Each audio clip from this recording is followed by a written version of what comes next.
علیکم، میں ہوں اعزاز سید۔ پروگرام ٹاک شاک کے لیے آج کی ٹاک شاک میں ہمارے پاس بڑے ہی سینئر پولیٹیشین ہیں، بڑی اہم مہمان ہیں پروفیسر ساجد میر، جو کہ سربراہ ہیں مرکزی جمعیت اہل حدیث کے۔ میں مذہب کے بارے میں اتنا کچھ نہیں جانتا، میری معلومات بڑی کم ہے، تو مجھے امید ہے کہ ساجد میر صاحب میری اگر کوئی سوال میں گستاخی ہو تو مجھے طالب علم سمجھ کر معاف کریں گے۔ لیکن ساجد میر صاحب کی جو سیاسی زندگی ہے وہ بڑی اہم ہے۔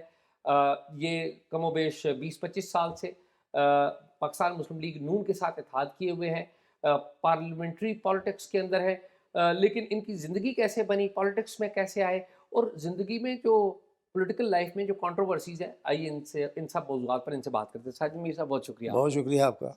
سر، سیالکوٹ میں پیدا ہوئے آپ، جی جی جی 9 سال کے تھے جب پاکستان بنا، تقریباً۔ تو کیا میموری ہے بچپن کی؟ بچپن کی میموری یہ ہے کہ ہمارا گھرانہ مسلم لیگی تھا۔ میرے دادا اصل میں تو وہ میرے والد صاحب کے چچا تھے، لیکن ہم دادا ہی سمجھتے تھے، اصل دادا ہم نے دیکھا نہیں، وہی ہمارے خاندان کے بزرگ تھے، اور وہ ریناؤنڈ عالم دین تھے۔ مولانا محمد ابراہیم میر سیالکوٹی ان کا نام تھا۔ نہ صرف یونائٹڈ انڈیا کی سطح پہ بلکہ اس وقت کے عالم اسلام کی سطح پہ وہ نون پرسنالٹی۔ تو دینی خدمات کے ساتھ ساتھ انہوں نے تحریک پاکستان میں مکمل طور پہ پوری طرح اور بڑی اچھے طریقے سے قائد اعظم محمد علی جناح کا ساتھ دیا، اور پورے انڈیا میں جیسے کہ کہا جاتا تھا کلکتہ سے راجکماری تک انہوں نے تقریریں کی، حیدرآباد دکن گئے، بنگال گئے، پنجاب گئے، دوسرے صوبوں میں گئے، پاکستان کے حق میں تقریریں کی۔ اور مولانا ابوالکلام آزاد جیسے جو کانگریسی رہنما ہیں، جو دینی رہنما بھی تھے، عالم بھی تھے، ان کے جو دینی دلائل تھے پاکستان کے خلاف، ان کی تردید انہوں نے کی۔ اس وقت کے جو معروف اخبار تھے، زمیندار، احسان، ان میں ان کے پاکستان کے حق میں آرٹیکل آتے تھے، جن کو بعد میں کتابی شکل دی گئی، اور اسی حوالے سے میاں نواز شریف صاحب کے دور میں انہیں پاسٹیومسلی بعد از مرگ یعنی پاکستان میڈل، گولڈ میڈل دیا گیا۔ تو یہ میرا خاندانی پس منظر ہے۔ والد صاحب بھی مسلم لیگی ذہن کے تھے، تو بچپن سے میں چھوٹے چھوٹے بچوں کو اپنے ساتھ ملا کے، جیسے چھوٹا سا جلوس تھا، جلوسی کہہ لیں بنا کے، تو وہ پاکستان کے حق میں، پاکستان کو صحیح طور میں ادا تو نہیں کر سکتا تھا، لیکن بہرحال پاکستان کے حق میں نعرے ہم لوگ لگاتے۔ تو یہ اس طرح ایک سیاسی ذہن بچپن سے تھا، لیکن عملی سیاست میں جیسے آپ نے کہا وہ ایک داستان ہے چھوٹی سی۔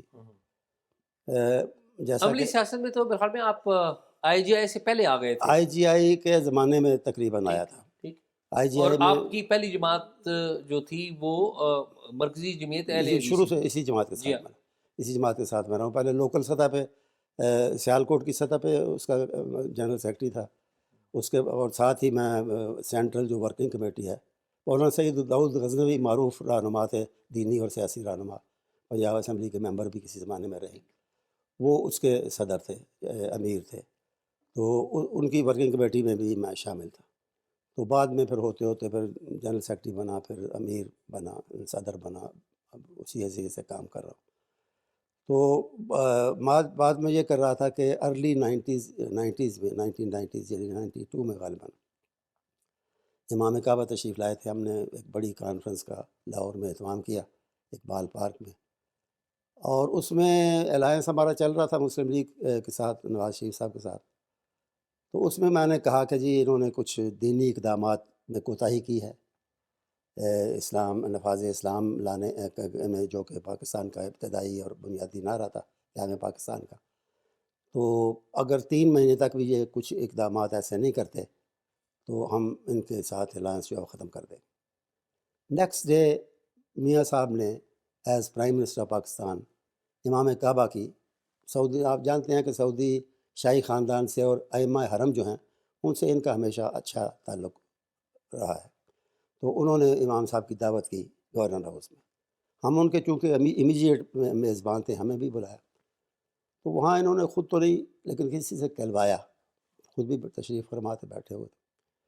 تو انہوں نے کہا کہ مجھے ان کی طرف سے کسی نے کہا کہ کل جو آپ نے اعلان کیا تھا اس کو ذرا گول مول کر دیں، اس کی کوئی تردید کر دیں، پریس بھی بیٹھا ہوا ہے۔ تو یہ کس نے پیغام دیا آپ کو پریسائزلی؟ میاں صاحب کے اشارے پہ کسی نے مجھ سے کہا، حاضرین میں سے، تو میں نے کہا کہ میں بات سوچ سمجھ کے کرنے کی کوشش کرتا ہوں اور بعد میں پھر اس کی تردید نہیں کرتا۔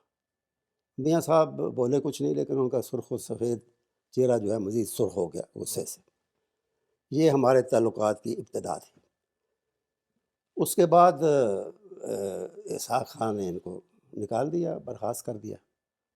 تو ہم ایک وفد لے کے یہاں آئے، چودھری شجاعت کے گھر میں یہ ٹھہرے ہوئے تھے۔ تو میں نے بات کی، میں نے کہا جی کہ ہم نے آپ کو اس وقت چھوڑا تھا جب کہ آپ عروج، آپ کا اقتدار جو ہے عروج پر تھا۔ اب اسحاق خان نے نکالا، اسٹیبلشمنٹ یا فوج کہہ لیں آپ، اس کے پیچھے ہے۔ ہماری چھوٹی سی جماعت ہے، لیکن ہم ہمیشہ فوجی مداخلت کے خلاف رہے ہیں۔ تو اب ہم آپ کا ساتھ دیں گے، جتنے بھی ہم ہیں، جو بھی ہم کر سکتے ہیں۔ بڑے خوش ہوئے۔ خیر وہ بیان شیان کی حد تک یا تھوڑی چھوٹی موٹی ایکٹیویٹی ہم نے کیا میں کرتے رہے۔ سینٹ کے انتخاب کا زمانہ آیا تو انہوں نے بغیر کسی کنسلٹیشن کے، بغیر اطلاع کے، یک طرفہ اعلان اخبارات میں کر دیا کہ جمعیت اہل حدیث نے ہمارا ساتھ دیا ہے تو ہم ایک سینیٹر ان میں سے لیں گے۔ اسی زمانے میں اتفاق سے ہماری ورکنگ کمیٹی کا اجلاس تھا، انہوں نے اس اعلان کے پس منظر میں میرا نام تجویز کیا کہ اگر ہوگا تو یہ ہوگا۔ ہمارے ایک بزرگ تھے، ان کا نام تھا میاں فضل حق۔ پہلے وہ 2 گروپ بنے ہوئے تھے جماعت کے، پھر ہم نے کوشش کی، اکٹھے ہو گئے۔ وہ گروپ ان کا جو تھا، مولانا معین الدین لکھوی ایم این اے بھی رہے ہیں، اور میاں فضل حق، وہ انہوں نے جنرل ضیاء الحق کا ساتھ دیا تھا، ہم نے نہیں دیا، ہم اس کے خلاف تھے۔ تو وہ اس کی زمانے میں دونوں یہ حضرات جن کا میں نے نام لیا ہے وہ مجلس شورا کے ممبر رہے۔ تو ان کو میاں صاحب جانتے تھے پرانا۔ ان کو انہوں نے اپنے گھر بلایا ماڈل ٹاؤن اور کہا کہ میاں صاحب، وہ بھی میاں صاحب، وہ بھی میاں صاحب۔ تو انہوں نے کہا میاں صاحب وہ اعلان جو کیا تھا نا سینیٹرشپ کا، وہ آپ کے لیے تھا، تو آپ اس کی تیاری کریں۔ تو انہوں نے کہا بات یہ ہے کہ ہمارے 2 گروپ تھے، ہم بڑی مشکل سے ہم اکٹھے ہوئے ہیں، اب میں کوئی نئی دراڑ نہیں ڈالوں گا، نہیں ڈالنا چاہتا۔ ہماری جماعت نے فیصلہ کیا ساجد میر کے حق میں۔ تو میاں صاحب کے الفاظ جو میاں فضل حق نے مجھے بتائے، اور ان کا بیٹا بھی ساتھ تھا اس نے، انہوں نے کہا کہ وہ ٹھیک بندہ نہیں ہے۔ ان کے ذہن میں وہی بات تھی، انہوں نے کہا وہ بندہ ٹھیک نہیں ہے۔ تو میاں فضل حق نے کہا کہ بندہ ٹھیک ہے، کسی وقت کو اصولی اختلاف کرتا ہے۔ تو اس وقت تو خیر وہ کہہ سکتے تھے، انہوں نے کہا کہ وہ جوان ہے، میں بوڑھا ہوں، وہ جوان ہے اور وہ پڑھا لکھا ہے اور فلاں ہے اور فلاں ہے۔ تو بڑے بادل نخواستہ میاں صاحب تیار ہوئے اور ہو گیا۔ اس کے بعد قریب آئے، ملے، انہوں نے مجھے دیکھا، میں نے انہیں دیکھا، تعلقات بہت اچھے ہو گئے، ایک دوسرے کو سمجھ لیا ہم نے۔ دوبارہ ڈسمس ہو کے جب وہ جدے چلے گئے پرویز مشرف کے زمانے سر میں اس سے پہلے تھوڑا سا جاؤں گا، سر یہ جو آئی جے آئی میں آپ تھے اور آپ کی جماعت تھی، آئی جے آئی میں مرکزی جمعیت اہل حدیث کا نام بھی ہے اور جماعت اسلامی کا بھی نام ہے اور کچھ انڈیویجولز کا نام بھی ہے جنہوں نے پیسے لیے تھے آئی ایس آئی سے، اور بڑا مشہور کیس ہے بالکل جو 14 کروڑ کا کیس ہے، اصغر خان کیس۔ جی، تو اس وقت آپ کے نالج میں تھا کہ آپ اسٹیبلشمنٹ کے ساتھ مل کے؟ قطعاً نہیں، بلکہ یہ معاملہ جو تھا تو اوپر تھا، ہم لوگوں کو اس کا کوئی علم نہیں تھا۔ بعد میں لوگوں نے، آپ کے رہنماؤں نے بتایا، اخبارات کے ذریعے جب ٹرائل وغیرہ اس کا کیس شروع ہوا تو اس وقت ہمارے علم میں یہ بات آئی کہ ایسی کوئی بات۔ اچھا، ایک اور معاملہ بھی ہے اسی دور کا، وہ ہے اسامہ بن لادن کا، چونکہ آپ اہل حدیث ہیں، اسامہ بن لادن بھی اگر مسلکی اعتبار سے دیکھیں تو وہ اہل حدیث تھے، تو اسامہ بن لادن سے کبھی ملاقات ہوئی؟ کیونکہ نواز شریف صاحب سے تو ملاقات ان کی ہوئی تھی۔ نواز شریف صاحب سے ہوئی، لیکن ہم نے دور دور سے بس سنا کہ اسامہ بن لادن ہے اور یہ کام کر رہا ہے، لیکن he was not, as you know, he was not in good books of سعودی عربیہ، تو ہمارا بھی اس کے ساتھ کوئی لین دین نہیں۔ تو یہ مرکزی جمعیت اہل حدیث کا سعودی عرب سے کیا تعلق ہے؟ اسی یعنی دینی ہم آہنگی اور دینی ہم مسلکی کہہ لیں اس کی بنیاد پہ کہ وہ بھی ہماری سوچ بھی سلفی ہے۔ سلفی سے مراد یہ ہے کہ ہم سب ائمہ کا، جو دین کے امام ہیں، بڑے ہیں، ان کا احترام کرتے ہیں، عزت کرتے ہیں، ان کے کام کی قدر کرتے ہیں، لیکن ہم کہتے ہیں کہ گائیڈنس اور رہنمائی جو ہے وہ ڈائریکٹلی قرآن و حدیث سے لینی چاہیے۔ اگر خود نہیں آدمی لے سکتا تو ان لوگوں سے ملے جو کہ ڈائریکٹلی قرآن و حدیث سے فتویٰ دیتے ہیں اور رہنمائی دیتے ہیں۔ ان کا بھی وہ حنبلی کہلاتے ہیں نامینلی، امام احمد بن حنبل کے پیروکار، جس طرح کہ یہاں ہمارے یہاں حنفی حضرات، لیکن عملاً ان کے جو بڑے بڑے امام ہیں، علماء ہیں، اور شاہی خاندان ہے، عملاً وہ سلفی سوچ کے ہیں، وہ کتاب و سنت کے پیروی کرنے والے ہیں۔ یہ بتائیے کہ جب نواز شریف اسامہ بن لادن ایک سے منٹ میں آپ کی قطع کلامی کروں گا۔ تو یہ تعلق جو ہے نا، یہ اس وقت بنا جب شاہ عبدالعزیز برسر اقتدار آئے، اور انہوں نے قبوں وغیرہ کی بات ہوئی، قبروں کی بات ہوئی، انہوں نے جو زیادہ بلند تھی ان کو برابر کیا، تو اس وقت ان کی مخالفت خاص طور پر ہندوستان میں شروع ہوئی۔ اور اس وقت پھر یہاں کے جو ہمارے اہل حدیث علماء تھے، مولانا ثناء اللہ امرتسری اور ان کے ساتھی مولانا ابراہیم بھی میرے جو دادا تھے، ان لوگوں نے ان کی حمایت میں بیانات وغیرہ کوشش، ان کے وفد بھی وہاں گئے، اور مالی حالات بھی ان کے بڑے کوئی اچھے نہیں تھے، تو یہاں سے مالی امداد بھی وہ لے کر جاتے رہے سعودی عرب میں، تو اس وقت سے ہمارے ان سے تعلقات بنے ہوئے ہیں۔ تو کیا یہ درست ہے کہ سعودی عرب مرکزی جمعیت اہل حدیث کی مالی امداد بھی کرتا ہے؟ مالی امداد سرکاری سطح پر آج تک نہیں ہوئی، لیکن مخیرین وہاں کے مسجدیں بنانا، بعض مخصوص کاموں میں وہ دوسرے دینی جماعتوں کے ساتھ بھی چلے ہیں اور ہمارے ساتھ بھی چلے ہیں۔ کہا یہ جاتا ہے کہ جو مرکزی جمعیت اہل حدیث ہے یا اہل حدیث کی جو مساجد اور مدارس ہیں اور اہل حدیث کے جو انڈیویجولز ہیں، افراد ہیں، وہ سب سے زیادہ متمول ہیں باقی جو مسالک نہیں، کی ایسی بنسبت۔ بات نہیں ہے، ایسی بات نہیں ہے، میں آپ کے سامنے ہوں، میں درمیانے درجے کا الحمدللہ، اللہ کا شکر ہے، بڑی عزت کی زندگی بسر کر رہا ہوں، لیکن متمول مجھے بھی نہیں کہا جا اچھا، سکتا۔ یہ فرمائیے کہ جب نواز شریف صاحب اسامہ بن لادن سے ملنے کا پلان کر رہے تھے، کچھ میموری اس کے حوالے سے شیئر کریے۔ آپ سے بھی کوئی مشاورت ہوئی؟ کیا نہیں آپ بھی نہیں نہیں، ملنے والوں میں تھے؟ اور یا آپ کو کیسے پتہ لگا کہ ان کی ملاقات میں ہو نے گئی؟ آپ کو بتایا کہ اخبارات سے، میڈیا سے بعض میں خبریں وغیرہ سنی یا باتیں سنی کہ اس طرح وہ ان تو کی، کبھی میاں صاحب سے براہ راست بھی بات ہوئی انہوں اس نے؟ معاملے پہ اتفاق نہیں ہوا بات کا، تو اتفاق یہ نہیں۔ بتائیے کہ ایک یہ معاملہ تو گزر گیا، اب وہ 93 کے الیکشنز کا بھی آپ نے بتا دیا کہ وہ کیا ہوا، اور آپ ظاہر سینیٹر بن گئے۔ جی جی، 12 اکتوبر 99 جب ہوا، آپ کدھر تھے؟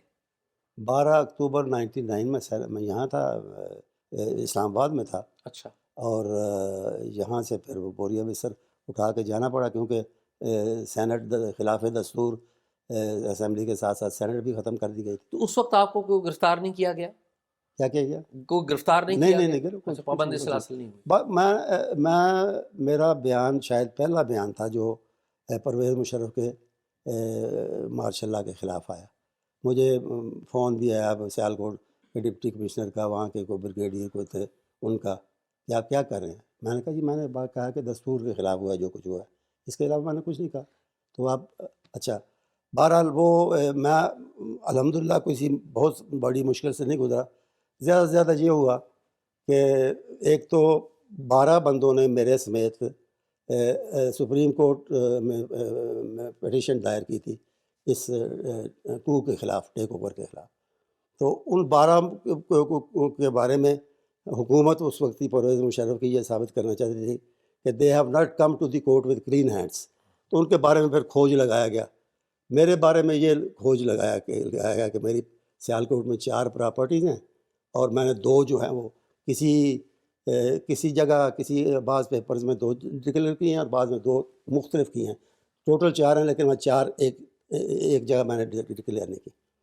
تو میں نے پریس کانفرنس کی، میں نے کہا کہ پراپرٹیز 2 ہی ہیں، تیسری کوئی ہے تو لے لے گورنمنٹ، لیکن وہ ایک جگہ میں نے اس پراپرٹی کا نمبر جو پراپرٹی ٹیکس والے دیتے ہیں وہ کہیں لکھ دیا، اور دوسری جگہ میں نے اس کے نام رکھے ہوئے ہیں، میر مینشن، کشمیر منزل وغیرہ وغیرہ، تو کسی جگہ نام لکھ دیا، کسی جگہ نمبر لکھ دیا، پراپرٹیز 2 ہی۔ اس کے علاوہ جو میرے ساتھ ہوا زیادہ سے زیادہ وہ یہ تھا کہ میری انکم ٹیکس فائلیں جو ہیں وہ سیالکوٹ سے اٹھا کے لاہور میں بھیج دی گئی۔ وہاں کے ڈپٹی کمشنر انکم ٹیکس نے مجھے بلایا، اور انہوں نے مجھے کہا کہ میرے والد صاحب سیالکوٹ پولیس میں پوسٹڈ تھے، میں سیالکوٹ رہا ہوں، میں آپ کو دور سے جانتا ہوں، آپ کی فیملی کو اچھی طرح جانتا ہوں، مجھے پتہ ہے آپ ٹھیک بندے ہیں، لیکن مجھے جو حکم ہوا میں نے ان فائلوں میں سے کچھ نہ کچھ نکالنا ہے، پیشگی معذرت میں کرنا چاہتا ہوں۔ میں نے کہا جی ٹھیک ہے، آپ اپنی ڈیوٹی کریں۔ تو وہ یہ کرتے تھے کہ، اور میں حیران ہوتا تھا کہ 5 سال پرانے جو اوور ڈیٹڈ جو کیسز ہیں وہ بھی کسی طرح وہ نکال لیتے تھے، اور کہتے تھے کیسز کیا تھے کہ جی مثلا میری چھوٹی سی مارکیٹ ہے، دکانیں ہیں، تو ان کا کرایہ جو ہے وہ اس زمانے میں 500-700 ہزار کے قریب تھا، تو انہوں نے کہا کہ یہ کرایہ کم شو کیا کہ ہوا ہے، نہیں اس کا کرایہ اتنا ہونا چاہیے، اس کا ٹیکس اتنا ہونا چاہیے. اور تو 3-4 مرتبہ انہوں نے کوئی چند ہزار روپے ٹیکس کے، ایک مرتبہ انہوں نے کو 1.5 لاکھ نکال دیا. لیکن ساتھ ہی کہا کہ اس کی آپ اپیل کریں. انہوں نے سجیسٹ کیا مجھے تو ٹھیک ہو جائے گا معاملہ. اپیل کی وہ کم ہو گیا. بس اس طرح کی تھوڑی بہت مشکلات الحمدللہ، اس کے علاوہ میں نے نہیں دیکھا. نواز شریف صاحب جب 12 اکتوبر 99 کو ان کے خلاف کو ہوا تو اس کو سے پہلے ذرا کارگل بھی ہوا تھا اور آپ سینٹ آف پاکستان میں تھے، تو آپ کو کب پتہ لگا کہ فوج نے پلان کر لیا نواز شریف صاحب کو ہٹانے کا، یا آپ کو اسی دن پتہ نہیں، لگا؟ آثار تو نظر آ رہے تھے، پرویز مشرف صاحب سے اختلافات، اور پھر وہ ہائی جیکنگ کا کیس، اور یہ وہ جو بعد میں بنا اور چلا. لیکن آثار اس کے بن رہے تھے، لیکن اس کی تفصیل جو ہے وہ اسی وقت جب وہ ہو رہا تھا تو پھر ٹی وی سے، میڈیا سے وہ آئی. جب اچھا، اگر آپ، میں معافی چاہتا ہوں، اگر آپ اجازت دیں، تھوڑا سا ایک قصہ باقی ہے اور پلیز ہے دلچسپ، پلیز. وہ سینیٹرشپ کا. پہلی مرتبہ تو ہو گیا نا، میں آپ کو بتا دیا. اس کے بعد کیا تھا کہ یہ جدے بھیج دیے گئے، آپ جانتے ہیں. تو اس زمانے میں اب میرے یہ تو 12 اکتوبر کا کو ہو گیا، اس کے گرفتار بعد ہو گئے، جیل گئے، پھر جدہ جی چلے گئے. تو وہاں میں جاتا تھا زیادہ فریکوینٹ. اس زمانے میں میرے سفر تھے عمرہ وغیرہ کے لیے. جب بھی جاتا تھا میں سلام کے لیے، ملنے کے لیے چلا جاتا تھا. میرے دوست اور پاکستان، سارا پاکستان یہ کہہ رہا تھا، میڈیا کہہ رہا تھا کہ نہ یہ پاکستان واپس آئیں گے، اور اگر آ بھی گئے تو پاکستان کی سیاست میں تو آنے کا سوال ہی پیدا نہیں. لیکن میں کسی لالچ کے تحت نہیں، ایسے میرا وطن ملتا تھا. میرے دوست بھی منع کرتے تھے کہ ایک کرنل صاحب ہیں پاکستان کے کونسلیٹ جدہ میں، تو وہ نظر رکھتے ہیں کون ان کے پاس آتا ہے. میں نے کہا جی میں سلام کے لیے جاتا ہوں، تھوڑی دیر بیٹھتا ہوں، آ جاتا ہوں. وہ کچھ بناتے ہیں میرے خلاف تو بناتے رہے. تو اسی طرح ایک دفعہ میں بیٹھا ہوا تھا، یہ دونوں بھائی تھے اتفاق سے، اور تیسرا آدمی میں تھا. سینٹ کا الیکشن نیکسٹ جو ہے 2002 کا وہ قریب آ رہا. تو بڑے میاں صاحب نے چھوٹے سے کہا شہباز یہ اپنے بھی ساتھ چھوڑ گئے ہیں، یہ پروفیسر پتہ نہیں اس کو کیا ہے، یہ کھڑا ہے ابھی اب تک ہمارے ساتھ، ہمارے حق میں بیان دیتا ہے، آرٹیکل لکھتا ہے، ایکٹیویٹیز کرتا ہے. تو میرا دل چاہتا ہے کہ نیکسٹ ٹائم بھی سینٹ بنے تو اس میں آئے. اس کا ٹھیک ہے ٹھیک ہے ٹھیک ہے بھائی. تو میں آ گیا. میں نے کسی سے ذکر نہیں کیا سوائے اپنی اہلیہ کے. اہلیہ تو اہلیہ ہوتی ہے، جی ہاں.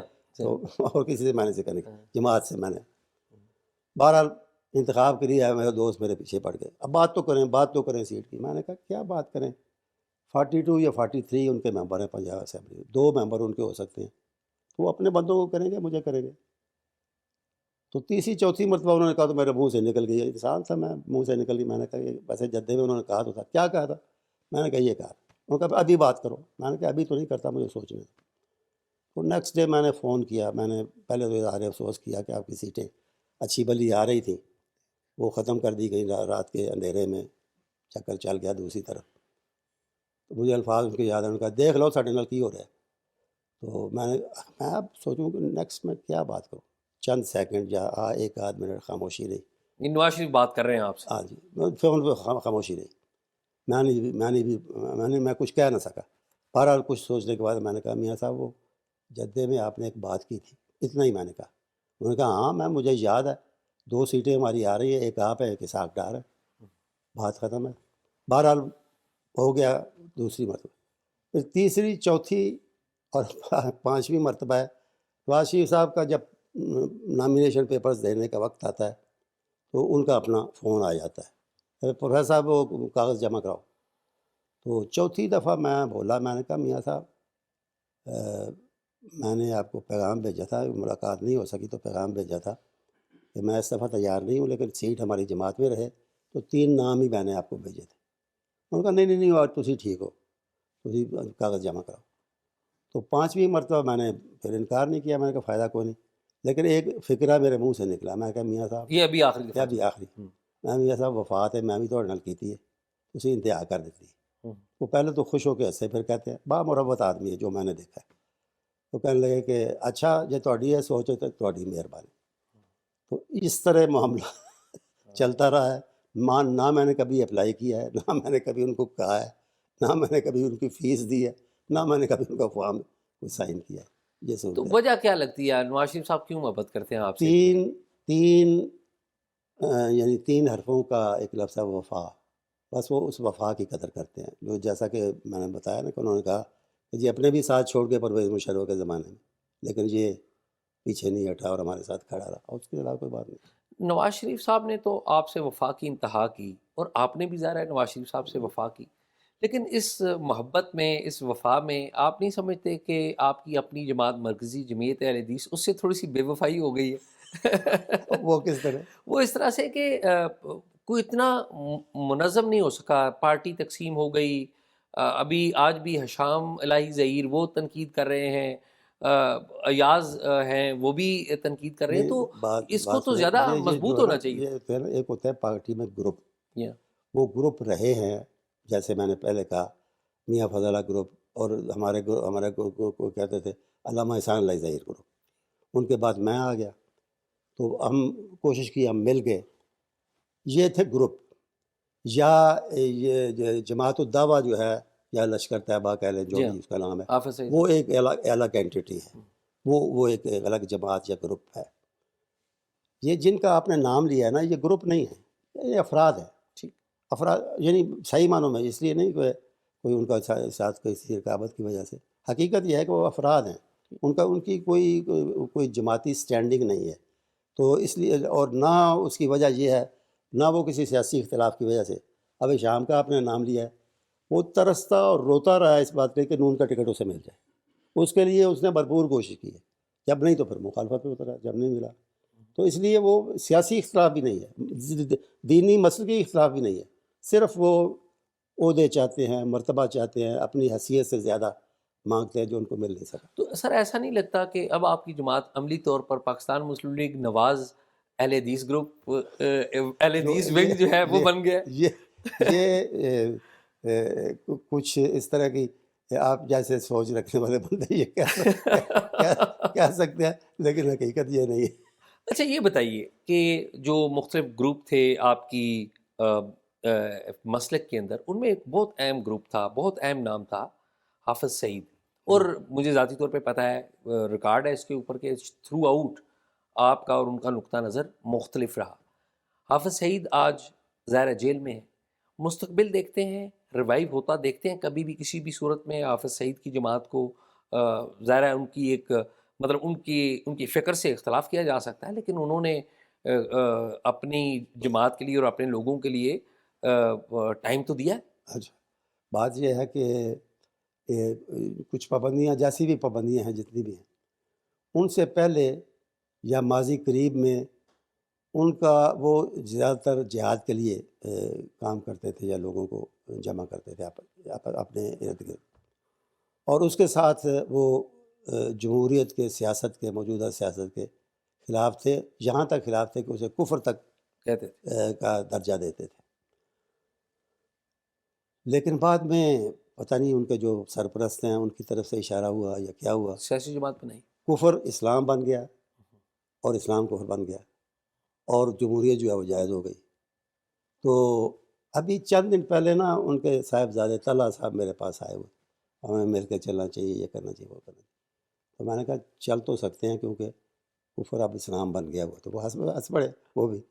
تو اس طرح کی باتیں میں ان کے مزے کی کرتا رہا، لیکن میں نے کہا کہ رکاوٹ یہ ہے کہ آپ لوگ اب تک ہماری بنائی مسجدوں پہ قبضہ کرتے ہیں، اور خام خواہ کے پھڈے ڈالتے ہیں، وہ چھوڑ دیں، پھر سوچیں گے کہ کیسے مل کے چلنا ہے اور کیا کرنا ہے۔ تو اب جو آپ نے پوچھا ہے نا کہ یہ ان کی فکر کے بارے میں، تو میں نے بتایا کہ وہ جمہوریت کو کیا سمجھ رہے تھے، اور اب وہ کہ اسی طرح یعنی بہت سی تبدیلیاں ان میں آئی ہیں۔ ایک مجلس میں ہم نے ہماری جماعت نے ایک ٹی وی چینل بھی شروع کیا ہوا ہے، شاید آپ کے علم میں ہے یا نہیں، پیغام کے نام سے، جی، پیغام ٹی وی، تبلیغی سا، دینی سا، مسلکی سا ہے، مسلکی تھوڑی دینی ہے، ہم نے اس میں مسلکی چھاپ نہیں لگائی۔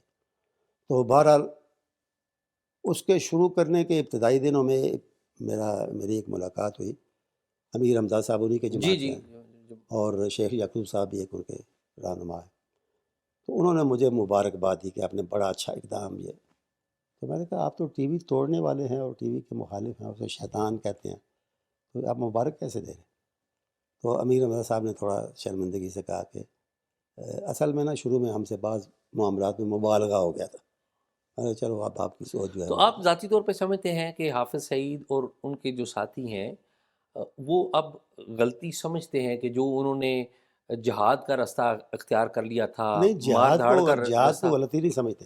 جی سیاست سے دوری، جمہوریت کو کفر کہنا، اس کو وہ اب اس سے وہ تائب ہیں، لیکن اس توبہ کا کھل کے انہوں نے اعلان نہیں کبھی کیا کہ اپنی سیاسی جماعت تو ہم بنا لی. یہ اعتراف نہیں کیا کہ ہم غلط تھے اور اب ہم نے صحیح جو سوچ جو ہے اپنا لی ہے. یہ وہ اپنی زبان سے کبھی نہیں انہوں نے کہا، لیکن عملاً اس میدان میں وہ آگے ہیں اور پرانا میدان ترک کر دیا. جو کارگل کے دنوں میں حافظ سعید بھی اون کرتے تھے کہ جی ان کے لوگ ہیں، حالانکہ وہ سب کو پتا ہے وہ جی کون تھے، جی جی تو ان دنوں کبھی آپ کی حافظ سعید صاحب سے ملاقات نہیں ہوئی تھی؟ آپ کس ملاقاتیں راستے؟ ان دنوں تو مجھے یاد نہیں ہے، لیکن ویسے مطلب سوشل تعلقات ان کے بڑے میل نثار ہیں وہ، اور ویسے بھی جی جنرلی جی کوئی شک نہیں ہے، میری ان سے ملاقات ہے. بڑے جنرلی تو میرے ساتھ بھی بڑے مہربانی سے، بڑی محبت سے وہ پیش آتے ہیں. ملاقاتیں ہوتی رہتی تھی. بعض اوقات شکایت لے کے میں جاتا تھا کہ فلاں آپ کے کارکنوں نے فلاں مسجد پہ قبضہ کیا، یہ کیا وہ کیا، تو وہ جو بھی جیسے بھی اس کو حل تو کرتے تھے. اباؤٹ تقریباً کتنی آپ کی مساجد اور مدارس پر جماعت الدعوہ والوں نے قبضہ کیا؟ وہ گنتی سے زیادہ ہیں، مطلب بہت ہیں. مطلب یکدم ایسا نہیں ہوا، لیکن over the years, over the time, مطلب ہے کہ وہ کبھی یہاں کبھی وہاں کبھی وہاں، اسلام آباد میں، پنڈی میں، سیالکوٹ میں، مختلف شہروں میں، کراچی میں. آج بھی وہ قبضہ قائم ہے؟ آج بھی بعض جگہ ہے وہ. تقریباً کتنی جگہ ہیں جو حافظ سعید صاحب کے جو فالوورز ہیں انہوں نے قبضہ کیا ہوا؟ مطلب ہے درجنوں کے حساب سے ایسے واقعات ہوئے، درجنوں کے حساب سے. تو حافظ سعید صاحب گرفتار ہو گئے ہیں، جی اور ظاہر ہے وہ جو رستہ اختیار کیے ہوئے تھے قتال ہی ہے وہ رستہ، افغانستان میں بھی اور کشمیر میں بھی، اور ظاہر انڈیا نے بھی ایک الزام لگایا کہ ممبئی اٹیک کا. تو اس کے بعد کبھی آپ کی ملاقات ہوئی؟ جیل میں کبھی گئے، یا جب وہ جیل میں نہیں تھے تو گھر پہ نظر بند تھے. جی گھر پہ نظر بند تھے. نظر بندی کے زمانے میں بھی میری ملاقات ہوئی. تو کیا فرماتے ہیں اتنی حافظ؟ زیادہ پابندیاں نہیں ہیں جتنا وہ ایک تصور کر دیا جاتا ہے نا، اتنی زیادہ پابندیاں نہیں ہیں، لیکن بہرحال ہیں، کچھ نہ کچھ ہیں. تو ابھی حافظ سعید صاحب کی جو تھنکنگ ہے اس میں کوئی تبدیلی آئی ہے؟ اسی حد تک جو میں نے آپ کو بتایا نا، سیاست کی حد تک یا جمہوریت کی حد تک. باقی وہ جہاد کے اب بھی اسی طرح قائل ہیں. عملاً نہ کر رہے ہوں وہ الگ بات ہے، مجبوریاں ہیں، بندشیں ہیں، رکاوٹیں ہیں، لیکن سوچ میں فرق نہیں ہے. کیا ان کے لوگ ابھی تک ان کے ساتھ جڑے ہوئے ہیں یا پارٹی بکھر گئی ہے؟ کچھ لوگوں نے چھوڑا اسی بنیاد پہ کہ آپ نے ساری عمر ہمیں کہا ہے کہ یہ کفر ہے، تو اب آپ کس طرح یہ انتخابی سیاست میں اور جمہوریت میں کیسے آئے ہیں، اس میدان میں کیسے آئے ہیں. کچھ لوگوں نے چھوڑا، لیکن زیادہ تر لوگ، ان کی اتنی انڈاکٹرینیشن ہو چکی ہے، اتنی ان کو ڈوزز دی جا چکی ہیں کہ وہ اب بھی یعنی یہ بہت بڑی تبدیلی ہے، چھوٹی تبدیلی نہیں ہے. بہت بڑی کہ کفر اور اسلام میں یعنی زمین آسمان سے بھی زیادہ فرق ہے، لیکن بہت سے لوگ اب بھی بدستور ان کے ساتھ رہے اس تبدیلی کے بعد. تو حافظ سعید سوچتے نہیں ہیں کہ اسٹیبلشمنٹ کی مدد سے اس وقت ایٹ دیٹ ٹائم بھی وہ ایک اس رستے پر چلے تھے، یعنی کہ سرکاری یاد کرتے رہے، پیسے لیتے رہے جو اسٹیبلشمنٹ ہے اس سے، وہ غلط رستہ نہیں تھا؟ ابھی بھی اس رستے کو ٹھیک سمجھتے ہیں؟ میرا نہیں خیال کہ وہ اس کو غلط سمجھتے ہوں، میرا نہیں خیال. I don't think so. آگے ان کا نوجوان بیٹا ہے طلحہ، جی اور بڑا ایکٹیو نوجوان ہے، اس میں بڑی جسے کہتے ہیں کرنٹ ہے اس میں، جی تو اس کا فیوچر کیا دیکھتے ہیں؟ میرا خیال ہے اس کو بھی جماعت ان کی جو ہے اسی طرح ایکسیپٹ کرے گی. مجھے لگتا ہے کہ وہ بھی اللہ تعالیٰ آپ صاحب کو لمبی زندگی اور صحت دے، لیکن اگر ان کے بعد اسے جماعت سنبھالنی پڑتی ہے تو میرا نہیں خیال کہ اسے مشکلات کا سامنا کرنا پڑتا. کیا یہ درست ہے کہ اہل حدیث کے بہت سارے لوگ اور بالخصوص جماعت الدعوہ کے بہت سارے لوگ یہ چھوڑ کے افغانستان بھاگے تھے، کچھ داعش میں بھی گئے؟ گئے اندازاً آپ کے پاس کتنے لوگوں کا اطلاع ہے؟ بہت سے نہیں میں کہوں گا، لیکن بعض لوگ، کچھ لوگ گئے. تو ریاست پاکستان نے جو حافظ سعید کی جماعت الدعوہ ہے اس کے خلاف جب کریک ڈاؤن کیا، اور ظاہر ہے وہ بڑا ضروری تھا، عالمی دباؤ تھا پاکستان کے اوپر، تو ان دنوں بھی آپ کا کوئی حافظ صاحب سے رابطہ ہوا؟ جی میں نے بتایا نا کہ وہ نظر بندی کے دنوں میں یا سختی کے دنوں میں بھی میری کم از کم ایک ملاقات ضرور ہوئی ہے. اچھا، حافظ سعید ظاہر ہے یہ تو ایک چیپٹر ہے، یہ اب وہ جیل میں ہے، نظر بند ہے. نظر بند ہے، ظاہر ہے اپنے گھر پہ نظر بند ہے، اور ان کے اوپر اٹیک بھی ایک ہوا جو ان کے گھر کے قریب ایک دھماکہ ہوا. تو کچھ ٹارگٹ کلنگ بھی وہ کم آتی ہے ظاہر بات. ہے اب انڈیا نے جو ان کے بارے میں تصورات قائم کیے ہوئے ہیں کچھ صحیح بھی ہو سکتے ہیں لیکن غلط میرا خیال ہے وہ غلط بھی ہیں. تو ان کی بنا پہ انڈیا کی تو بھرپور کوشش ہوگی ان کو خدا نخواستہ کو نقصان پہنچانے کی. آپ ذاتی طور پہ سمجھتے ہیں کہ پاکستان کے ہندوستان کے ساتھ بہتر تعلقات ہونے چاہیے؟ اللہ کا جی ہاں. یقیناً سب ہمسایوں کے ساتھ ہونے چاہیے. انڈیا کے ساتھ بھی اگر خاص طور پہ مسئلہ کشمیر جو ہے اس کا کوئی آبرو مندانہ اور بہتر حال سامنے آتا ہے تو انڈیا کے ساتھ بھی ہونے چاہیے. یہ بتائیے کہ پاکستان کی جو پالیٹکس ہے جس میں مذہب بھی ایک بڑا کلیدی کردار ادا کرتا ہے. ظاہر ہے ہم دیکھتے ہیں کہ حالیہ دنوں میں جو ایک رائز ہوا وہ تحریک لبیک پاکستان نے جو ظاہر بریلویوں کی جماعت ہے اس نے کیا، اور اس رائز کا پنجاب کے اوپر زیادہ افیکٹ ہوا. کیا امپیکٹ دیکھتے ہیں ٹی ایل پی کا پنجاب کی پالیٹکس کے اوپر؟ ان کا سب سے بڑا جو اثر ہے نا پاکستان کی یا پنجاب کی پالیٹکس پہ وہ یہ ہے کہ باقی جو بریلوی گروپ تھے سیاست میں ان کو بہت پیچھے چھوڑ دیا انہوں نے. کوئی شک نہیں. اور مثلاً مولانا شاہ احمد نورانی کی جماعت کے اب 3 یا زیادہ حصے ہو گئے ہیں. وہ تینوں کو، اور اگر کوئی اور بھی بریلوی تنظیم ہے سیاسی میدان میں وہ پیچھے رہ گئی ہے ان کے آگے آنے سے. حالانکہ شاہ ویس نورانی ادھر سندھ سائڈ پہ بڑے پاپولر ہیں. جی جی جی ذاتی طور پہ وہ بہت اچھے آدمی بڑے اچھے آدمی. اور سب جماعتوں سے بغیر کسی تعصب کے سب لوگوں سے سب دینی رہنماؤں سے ان کے بڑے اچھے تعلقات. نہیں، شاہ ویس نورانی میں نفرت نہیں ہے. جی جی مطلب وہ انلائٹنڈ ہیں بڑے، اور وہ مکالمے کی بات کرتے ہیں. میرے ساتھ میرے باقی دوستوں کے ساتھ مولانا فضل الرحمان کے ساتھ بڑے اچھے ہیں ان کے تعلقات. تو آپ یہ جو ٹی ایل پی کا رائز کی میں پوچھ رہا تھا، اس کا امپیکٹ کیا دیکھتے ہیں پنجاب کی پالیٹکس کے اوپر؟ اب مطلب ہے کہ اگر کوئی سیاسی میدان میں کچھ کامیاب ہوگا کوئی ممبرشپ کی کے حوالے سے، اسمبلیوں کی ممبرشپ کے حوالے سے، تو وہ انہی کا میرا خیال ہے انہی کا بندہ ہوگا. آپ سمجھتے ہیں 2018 کے انتخابات میں انہوں نے ایک امپیکٹ ڈالا تھا، لیکن ہم نے 2024 کے انتخاب میں دیکھا یہ سامنے نہیں آ پائے. جی لیکن ہم نے یہ بھی دیکھا کہ جب سے ٹی ایل پی آئی ہے تو تب سے یہ جو لوگوں کے اوپر یہ توہین کے الزامات ان میں بھی ایک اضافہ ہوا ظاہر ہے. ہے ظاہر ہے اور کہ وہ یہ خالی عام آدمی کے اوپر نہیں. ان کا یہی میدان ہے. اسی میدان کی وجہ سے میں سمجھتا ہوں کہ وہ آگے بڑھے ہیں جتنا بھی آگے بڑھے ہیں. تو آپ یہ سمجھتے ہیں اور کہ یہ جو بات آپ نے کی نا فرق 2018 کے اور حالیہ الیکشن کا، تو اس میں اب 2018 کے الیکشن میں یہ سمجھتا ہوں کہ ان کے پیچھے جس کو آپ خفیات کہتے ہیں وہ بھی کام کر رہا تھا. اس الیکشن میں ان کی اتنی سرپرستی نہیں ہوئی. تو یہ بھی تو ہو سکتا ہے کہ اس الیکشن میں 2024 میں ٹی ایل پی کو اسی ہاتھ نے ہرا دیا ہو. یہ میں کہہ رہا ہوں کہ ان کی اتنی سرپرستی نہیں ہوئی. حالانکہ زور تھا ٹی ایل پی ہاں کا. ہاں گراؤنڈ پہ جب ہم جاتے صحیح تھے تو بات. ٹی ایل پی جی ہمیں جی نظر آتی تھی جی جی کہ بڑی سپورٹ تھی جی ٹی ایل پی کی. جی جی. اور لگتا یہی ہے کہ ٹی ایل پی کے ساتھ بھی وہی ہاتھ ہوا جو پی ٹی آئی کے ساتھ ہاتھ ہوا ہے. تو ان کا فیوچر کیا دیکھتے ہیں؟ یعنی کہ جو ان کا جو ٹی ایل پی کا پالیٹکس میں آنا یا ایک مذہبی فکر کا پالیٹکس میں آنا وہ تو قابل اعتراض نہیں ہے، وہ تو کوئی ظاہر جمہوریت ہے. لیکن وہ جو فکر لے کے آ رہے ہیں کہ ایک ان کے اوپر ایک بڑا سیریس ایک ایلیگیشن ہے، اور وہ ہمیں نظر بھی آتا ہے ان کے نعروں میں، ان کے نہیں وہ مرکزی رہنماؤں جو جو جارحیت سی ہے دوسرے لوگوں کے، دوسرے مسلکوں کے، دوسری دینی جماعتوں کے بارے میں ان کے اندر وہ اچھی نہیں ہے. مستقبل کیا ہے ان کا؟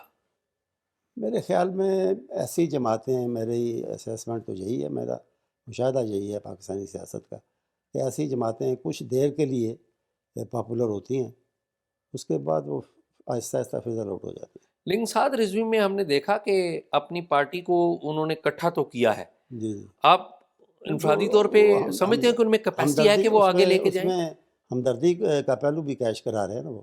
مطلب ہے کہ والد کی وفات اور اس کے بعد ان کا آگے آنا، تو ظاہر ہے کہ جو پارٹی کے ساتھ لائل ہے وہ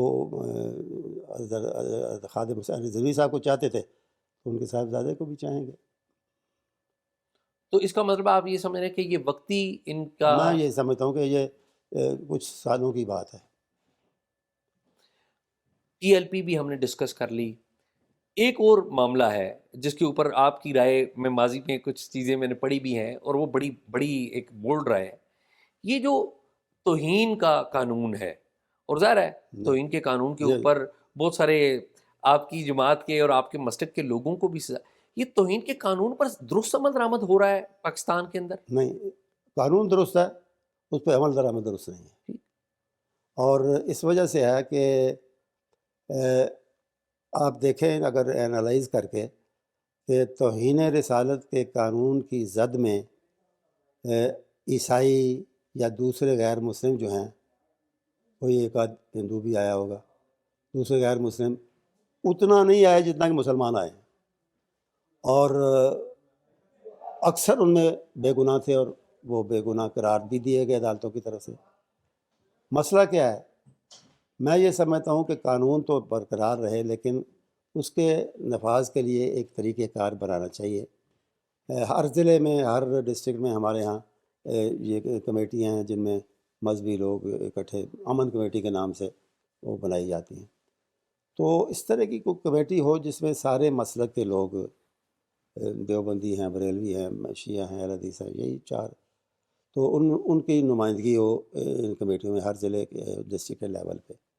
اور ایسا کوئی معاملہ اس ضلع میں جب بھی ہو، پہلے اس کمیٹی کے پاس آئے، وہ پریفریبلی متفقہ طور پر یا کم از کم کثرت رائے سے اگر یہ سمجھے کہ واقعی توہین ہوئی ہے تو پھر کیس رجسٹر کیا جائے. یہاں الزام لگتے ہی اس کی سزا شروع ہو جاتی ہے عوام کی طرف سے، لنچنگ اور زیادتیاں اور یہ.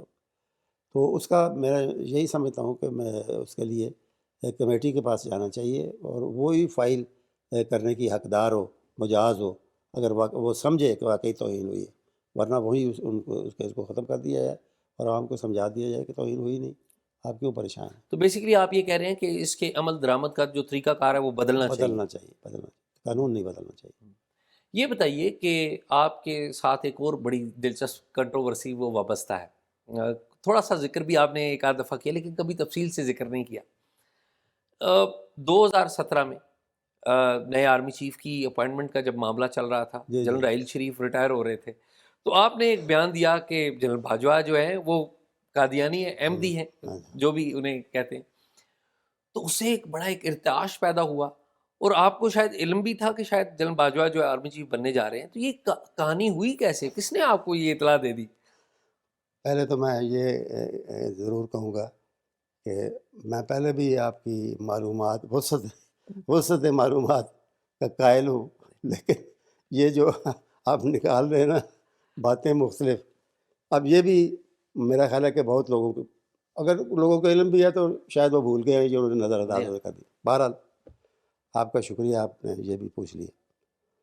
بات یہ ہے کہ یہ آپ نے سنا ہے نا کہ وہ تنظیم ہے عالمی تنظیم ختم نبوت. جی ہاں. بیچارے بظاہر بڑے کہنا چاہیے مسکین سے لوگ ہیں بعض اس میں، لیکن بڑے قابل قدر کام کرتے ہیں اور بڑے حساس ہیں اس معاملے. تو ان کے دو نمائندے، اب نام لینے کی ضرورت نہیں ہے، دو نمائندے ان کے میرے پاس آئے دفتر میں لاہور. نام بھی لے دیں تو کیا اعتراض ہے؟ جو چلے آپ میں اس لیے نام جاننا چاہ رہا ہوں کہ معروف، شک کرتے ہیں نا کہ پیچھے کو خفیہ ہاتھ تو جی نہیں. نہیں معلوم، ان میں معروف نام ہے مولانا اللہ وسایا کا. ٹھیک. تو ان کے جنرل سیکرٹری ہیں شاید، جی ہاں. ان کے ساتھ اور ایک اور تھے، ان کا نام مجھے یاد نہیں ہوتا تو وہ بھی میں آپ کو بتا نہیں دوں. مجھے بھی انٹرسٹ. تو بہرحال وہ تشریف لائے تو وہ کوئی رازداری سے بات کرنا چاہتے تھے. میں نے باقی لوگوں آپ لاہور میں تھے اپنے گھر پہ؟ دفتر میں اچھا دفتر. جماعت کے دفتر. تو انہوں نے کہا کہ جی پاکستان کا جو نیا آرمی چیف آ رہا ہے نا، ہم نے سنا ہے کہ وہ قادیانی ہے، تو اس کا کچھ کرنا چاہیے. میں نے کہا کہ ایک طریقہ تو ڈیٹرنس کا یہ ہے کہ آپ بیان دیں کہ بھئی یہ اس طرح کا کام نہیں ہونا چاہیے. میں کہا جی ہم تو کمزور لوگ ہیں، ہم تو یہ بیان نہیں دے سکتے. میں نے کہا چلو دیکھیں میں دے دوں. تو میں نے دے دیا. آپ نے ایک ویڈیو جاری کی تھی جس میں آپ نے کہا کہ جی ہم نے باجوہ صاحب کا کسی کا نام نہیں لیا. نام نہیں لیا. میں نے کہا کہ یہ کچھ معلوم ہو رہا ہے کہ جو زیر غور جو نام ہے ان میں سے ایک نام اس مسلک کے بندے کا ہے. تو وہ نہیں بننا چاہیے پاکستان کا چیف، اس میں بڑے خطرات ہیں اور دینی طور پہ بھی اور ملکی لحاظ سے۔ مولانا سمیع الحق مرحوم، ان کا بھی فون ہے، انہوں نے کہا جی مولانا فضل الرحمان صاحب نے تو ایک قسم کی تحسین بس کی تھی، تو انہوں نے کہا کہ میں بڑا حیران بھی ہوں، خوش بھی ہوں آپ کے بیان پہ، تو اگر آپ کہیں تو میں اس کی تائید کروں۔ میں نے کہا کریں۔ انہوں نے شاید، مجھے نہیں پتہ انہوں نے کی، لیکن انہوں نے مجھے پوچھا، میں نے کہا اچھا۔ اس کے بعد جیسا میں نے کہا نا کہ سیاسی طور پہ پرویز مشرف کے خلاف ہونے کے باوجود اللہ تعالیٰ نے مجھے کسی بڑی آزمائش سے بچایا، تو اس معاملے میں بھی کسی آزمائش سے الحمدللہ بڑی سے نہیں گزرا۔ یہ ہوا کہ یہاں اسلام آباد کے جو سیکٹر انچارج تھے، وہ بریگیڈیئر صاحب تھے، نام تو مجھے یاد نہیں، وہ ان کا فون آیا کہ میں ملنا چاہتا ہوں۔ تو میں نے کہا ٹھیک ہے، میں یہاں دفتر میں ہوں فلاں جگہ، آپ تشریف لائیں۔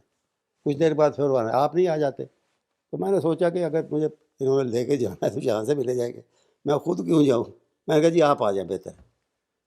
تو وہ آئے، تو انہوں نے جو آئی آئی کے سیکٹر کمانڈر تھے اس جی وقت جی کے، جی نام یاد ہے آپ کو اس وقت؟ نہیں نام نہیں یاد، اچھا بریگیڈیئر تھے، ٹھیک رینک ان کا ٹھیک بریگیڈیئر کا تھا۔ ٹھیک۔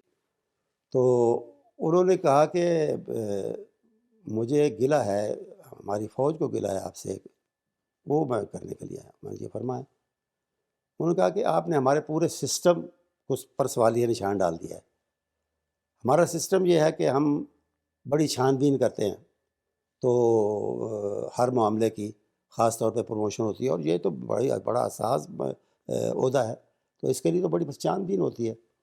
تو مرزائیوں کے بارے میں ہماری پالیسی یہ ہے کہ وہ میجر جنرل تک کے تو آ سکتے ہیں، اس کے بعد آگے نہیں جاتے، تو چیف بننے کا تو سوال ہی پیدا نہیں ہوتا۔ تو آپ نے وہ ہمارا سسٹم ہی جو ہے اس کو سوالیہ نشان اس پر ڈال دیا۔ کیا کیا آپ نے؟ تو انہوں نے کہا کہ کس نے کیا؟ میں نے کہا بس مجھے کچھ معلومات ملی تھی۔ تو بہرحال وہ لمبی بات انہوں نے کی، لیکن بہت زیادہ پریشرائز نہیں کیا، اور نہ کوئی زیادہ کوئی تھوڑا سا پریشرائز تھوڑا کیا؟ سا تو کرتا ہی۔ اچھا، تو تو پریشرائز میں مطالبہ کیا تھا؟ مطالبہ کو واضح طور پہ انہوں نے نہیں کہا کہ کسی تردید کریں یا واپس لیں بیان، کچھ نہیں کہا، بس ایسے مطلب کہ کہتے رہے کہ غلط کیا، ٹھیک نہیں ہوا، یہ نہیں ہوا، اور بات ختم ہو گئی۔ اس کے بعد وہ ایک دن پھر فون کر کے گھر آ گئے، جہاں میں رہائش پذیر ہوں۔ وہ میرا ڈرائیور جو میرے ساتھ ہوتا ہے، اس نے باہر سے انہیں دیکھا، تو وہ مجھے کہتا ہے امیر صاحب وہ تو پھر آ گئے۔ میں کہا ٹھیک ہے آ گئے، نہیں تو آن دیو۔ تو بہرحال وہ آ کے بیٹھے، انہوں نے اب ان کا جو تھا نا ساری گفتگو کا تھرسٹ اور اس کا مطالبہ، جو اس کا رخ تھا، ڈائریکشن اس کی، وہ یہ تھی کہ فوج کے اندر سے تو نہیں آپ کو کوئی معلومات ملی یا کسی نے کہا۔ ان کا خیال جو میں نے محسوس کیا وہ یہ تھا کہ جو دو ادر جو کنٹیسٹنٹس تھے جو اس پوسٹ کے لیے زیر غور تھے، تو ان میں سے کسی نے شاید یہ بات بنائی ہو۔ تو انہوں نے جو اس گفتگو میں جو سیکٹر کمانڈر تھے، انہوں نے نام بھی لیا آپ سے کہ فلاں فلاں نے آپ سے کوئی رابطہ کیا؟ نہیں نام نہیں، اچھا، نام نہیں لیا، بالکل نہیں نام، بلکہ آپ سے پوچھا کہ بھائی وہ فوج کے اندر سے، میں نے نہیں، فوج بالکل پتہ نہیں، فوج کے اندر سے نہیں۔ آپ نے انہیں بتایا کہ مولانا اللہ وسعہ نے مجھے بتایا؟ نہیں، میں نے کیوں بتانا۔ اچھا، تو میں نے کہا کہ وہ ایسی کوئی بات نہیں ہے، بس ایسے میں نے تھوڑا باہر سے دینی لوگوں سے سنا، اس طرح جنرل سی بات میں۔ تو پھر چلے گئے وہ۔ کچھ دنوں کے بعد ان کی ٹرانسفر ہو گئی کہیں، ان کی جگہ ایک اور بریگیڈیئر صاحب آئے، نام مجھے ان کا بھی یاد نہیں، وہ بھی گھر آ گئے فون کر، وہ بھی یہی پوچھتے رہے۔ ابھی جنرل باجوہ تعینات ابھی نہیں ہوئے۔ اور یہ ان دنوں کی بات ہے جب general Rizwan D G I S I تھے؟ جی یہ بات ٹھیک ہے، اور general Rizwan D G I S I تھے اور راحیل شریف بدستور آرمی چیف تھے۔ جی تو وہ واحد بندے ہیں خواجہ آصف جنہوں نے کھل کے مجھے کہا کہ آپ مہربانی فرمائیں، اس کی کوئی نہ کوئی تردید کریں۔ میں نے کہا خواجہ صاحب مسئلہ کیا ہے، تو کیوں آپ اتنا اس کے پیچھے اس کے ساتھ؟ یہ فون پہ ہی بات ہو رہی ہے؟ ہاں فون پہ بات ہو رہی۔ تو انہوں نے جو کہا وہ بھی میں آپ کو بتا دیتا ہوں پلیز۔ تو انہوں نے کہا یہی تو بندہ تھا جو دھرنوں میں کچھ ہمارا ساتھ دیتا تھا۔ تو اب دیکھیں نا کہ بعد میں کیا ہوا، کیسے خواجہ صاحب بھی آج ناراض ہے جنرل باجوہ سے۔ آدمی کیا سوچتا ہے، اللہ کیا کرتا ہے۔ ہاں جی۔ تو بہرحال وہ میں نے کہا تھی مہربانی کرو، تھی بھائی ہو تو تھی کوئی نہ کوئی، میں کہ خواجہ صاحب میں اگے لوگوں نے اس طرح اصرار کیا بھی نہیں کہ میں کیتا بھی نہیں چلو میں تو موڑتا نہیں. تو خواجہ صاحب نے آپ کو اشارہ کیا کہ نواز شریف صاحب جو ہیں ان کو اگلا آرمی چیف لگا رہے ہیں؟ ہاں ہاں اشارہ کر دیا ہاں انہوں نے ہاں بالکل. اور آپ سمجھ گئے کہ یہ اگلے آرمی جی چیف جی ہے؟ جی. تو آپ یہ کریں. تو پھر میں نے اسی طرح کی جس طرح کا بیان تھا اس طرح کے بیان کی کہ اس نے مجھے معلومات ملی تھی، لیکن اب کچھ با اعتماد ہمارے میرے جو دوست ہیں، بھائی ہیں، ساتھی ہیں، انہوں نے یقین دلایا کہ ایسی کوئی بات نہیں ہے. تو اگر ایسی کوئی بات نہیں ہے تو اچھی بات ہے. اس طرح کا میں نے کہا. تو مولانا اللہ وسائع سے دوبارہ آپ نے مشورہ نہیں کیا؟ نہیں، مولانا اللہ وسایہ سے میں نے یہ ضرور پوچھا، بعد میں ایک ملاقات ہوئی تھی، کبھی کبھی ملتے ہیں. تو میں نے کہا کہ وہ آپ کو کوئی پریشانی تو نہیں ہوئی؟ میں نے تو نہیں کہا تھا کہ فلاں، لیکن کوئی پہنچ گیا ہو آپ تک؟ وہ کہا نہیں مجھے کسی نے نہیں پوچھا. یہ رہا. تو یہ پروفیسر صاحب یہ عجیب ہی کام نہیں ہوا کہ مولانا اللہ وسائع نے کہا تو آپ نے جنرل باجوہ کو ایم ڈی قرار دے دیا، میں نے قرار نہیں دیا. اور خواجہ آصف نے کہا تو آپ نے تردید کر دی. تو ویسے بھی پیچھے سوچ کے ہنستے تو ہوں گے کہ یہ کیا ہوا؟ کون ہنسا ہوگا؟ نہیں آپ، میں نے کہا آپ خود ہنستے تو ہوں گے.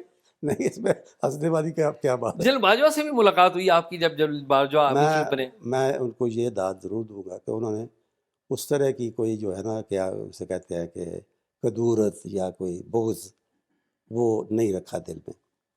آمنا سامنا ہوا. ایسے ہوا. آپ کو یاد ہے نا، آپ تو ساری باتیں جانتے ہیں یہ پارلیمنٹ کے بارے میں بھی. آپ کو یاد ہے کہ رضا ربانی صاحب کے زمانے میں ان کو بلایا گیا تھا پارلیمنٹ کے اجلاس میں. Briefing.